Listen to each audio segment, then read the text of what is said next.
শনিবার আমরা জানি শনিবার নরেন্দ্রপুরের স্কুলে কিভাবে বেধড়ক মারধর করা হয় শিক্ষককে, আর তারপরেই কড়া হাইকোর্টের তরফ থেকে কড়া নির্দেশ দেওয়া হয় যে এফআইআর এ থাকা অভিযুক্তদেরকে গ্রেফতার করতে হবে।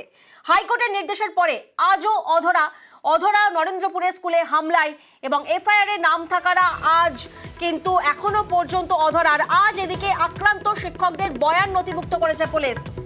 একদিকে হাইকোর্টের নির্দেশের পরে আজও অধরা এবং অন্যদিকে আজ যখন আক্রান্ত শিক্ষকদের বয়ান নথিভুক্ত করে পুলিশ, সেই বয়ান নথিভুক্তের সময় ভিডিওগ্রাফি করা হয়।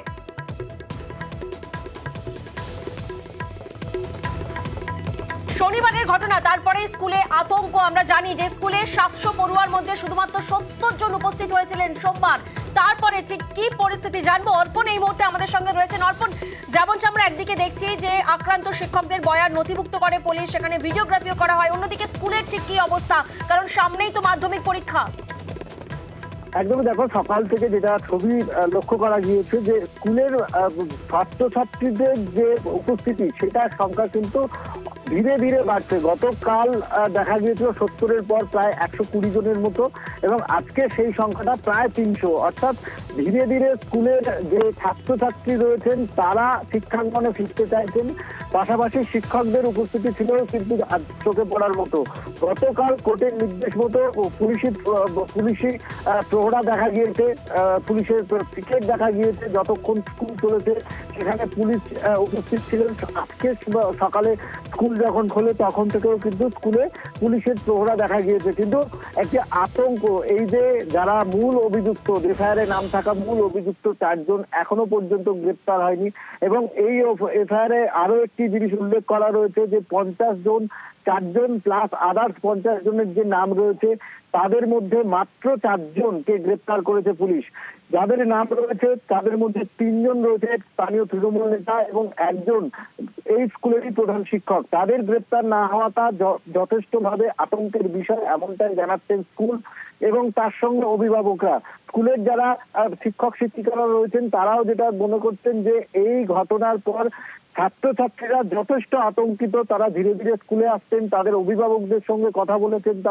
তারা জানাচ্ছেন স্কুল ধীরে ধীরে ছন্দে ফিরুক এবং সেই স্কুলের পঠন পাঠন স্বাভাবিকভাবেই চলবে, এবং স্কুলের অভিভাবকদের কাছে তারা আবেদন জানিয়েছেন তাদের পরিবারের ছাত্রছাত্রী যারা রয়েছেন তাদেরকে স্কুলে পাঠাতে। তবে এখনো কাটেনি বোঝাই যাচ্ছে অর্পণ, আর সেদিকে অভিভাবকরা ওনারা আবার বলছেন যে শিক্ষকদের মারা কিন্তু কোনোভাবেই সমর্থনযোগ্য নয়।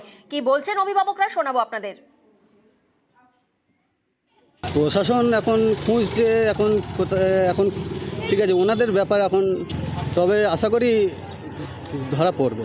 সব স্কুলে ঢুকে মারপিট করা, শিক্ষকদের উপরে মারপিট করা একদমই উচিত নয়। এইসব ভয় তো একটা থাকবেই, কারণ একটা স্কুলে পরবর্তীকালে আবার এরকম হতেই পারে, মারপিট দাঙ্গা হতেই পারে। প্রশাসনকে করা হওয়া উচিত, অবশ্যই প্রশাসনকে এই বিষয়ে দেখা উচিত। ঘটনা শনিবারের, রবিবার স্কুল বন্ধ ছিল, কিন্তু সোমবার স্কুল খোলার পরেও কিন্তু দেখা যাচ্ছে সেই আতঙ্ক, সেই ভয় এখনো রয়েছে পড়ুয়াদের মনে, এখনো উপস্থিতি কম, শিক্ষকরা জানাচ্ছেন। আজকে স্কুলের পরিবেশ অনেকটা স্বাভাবিক, তবে ছাত্র সংখ্যা কিন্তু যে হারে আসে সে হারে কিন্তু আসেনি আর কি। এই পরিবেশ ফিরিয়ে আনার জন্য আমাদের তো হার্ট অ্যান্ড সোল চেষ্টা করতে হবে। মানুষ এমনিতে ভীত সন্ত্রস্ত খানিকটা আর কি, আর বাচ্চাদের মধ্যে তো আতঙ্কটা এখনও কাজ করছে। সামনে তো মাধ্যমিক, সুতরাং স্কুলটা অনেকটাই আগের থেকে অনেকটা ভালো জায়গায় আছে। অভিভাবকদের বার্তা দেবো যে ভয় পাওয়ার কিছু নেই, আমরাও যখন আসছি পুলিশ প্রোটেকশন দিচ্ছে আমাদের। তাদের উদ্দেশ্যে বার্তা এটাই যে তারা ভয় পাওয়ার কিছু নেই, তারা আস্তে আস্তে স্কুলে আবার যেরকম ছন্দে ছিল আগের মতো তারা আবার স্বাভাবিক ছন্দে ফিরে আসুক।